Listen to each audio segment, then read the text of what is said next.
hoping you could talk a little bit about why you feel his writing, why the humor has not dated at all.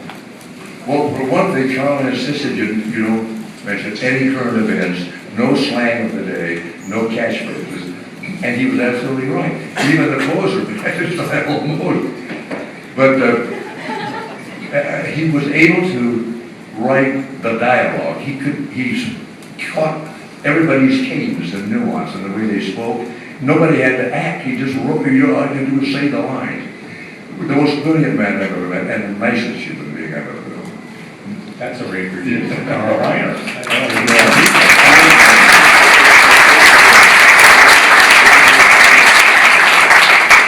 And the show, you write in the book, it's so interesting that at first it was questionable whether it would keep on the air or not. Yeah. And it was Carl Reiner who, I guess in effect, it was a rule. He said, we'll do 5 seasons and that's it. That's right. Yeah. That was it. I'm still be doing it today. Did you want it to go on, or did you have a sense of, no, we want to leave at the top of our No, grade? nobody wanted to leave. It was like going to a party every day. It was the most fun I've ever had. It just wasn't work at all. Right.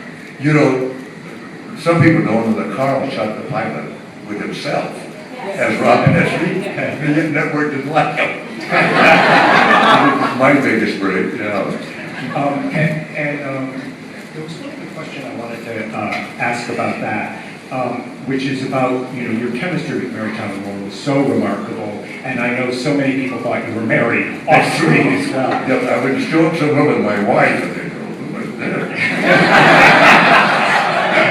And you said something, it was just a little anecdote in the book that I thought was kind of charming, which was, you said, well, after a while you developed a bit of a crush on Mary and how that crush manifested itself. And I called it up the number and it was Stan Laurel. And he had seen the TV show, he knew who I was and everything.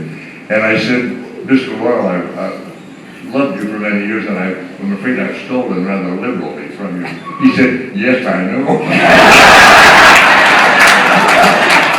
But I went up that Sunday afternoon and visited with him and it was just such a thrill for me. And it turned out that a lot of comedians made a pilgrimage to his house. Danny Kaye and Jerry Lewis, all of us, who grew up watching those guys. And did you also, at some point, meet Buster Keaton as well? Well, then I got after Buster Keaton and I found him too. He would, I talked to his wife, and she invited me to come out one Sunday afternoon, Eleanor Keaton, and we're sitting in the living room, and he's walking around outside, looking in the window.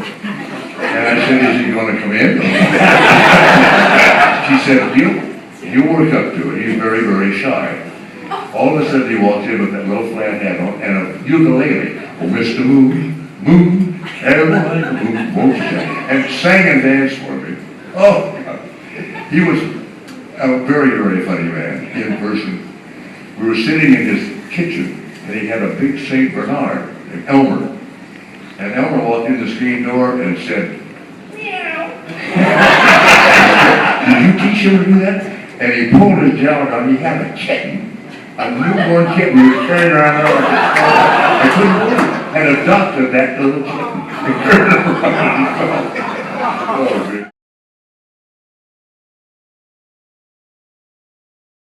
But have you seen Mary Poppins on stage?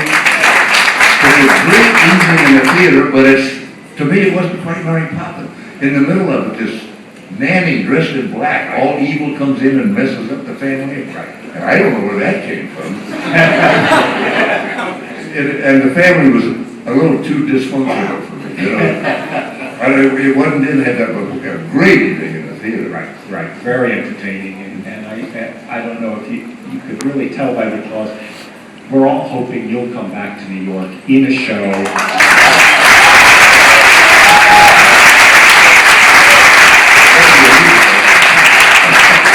And you did, in fact, you made several guest appearances when Cheetah Rivera was doing her one-woman show. Yes, Cheetah Rivera show. That's a guy, I mean, she is the most electric performer who ever stepped on the stage. And my God, she's good. But she made me look like Fred Astaire. She's that good. So when she got to the part of the show where she talks about Bye Bye Birdie, and they started playing Happy Face, I came out and we did the number together. I did about a week of that. What fun it was.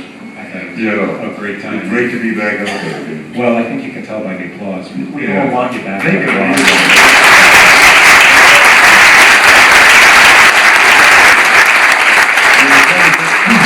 I guess just a couple of weeks ago, my brother Jerry and I did our version of the Sunshine Boys. Two Gentiles, we rewrote a little bit, of course, but it just went great, and the Schuberts have asked us to come and do it. Wow. Here. Yeah. God knows what Neil Simon will say, though. We are just about at the end of the half hour, and I wanted to end with something you wrote at the very end of the book, which I thought was so nice, and you can comment on it or not as you wish, but I think it sums up the way a lot of us feel about your career.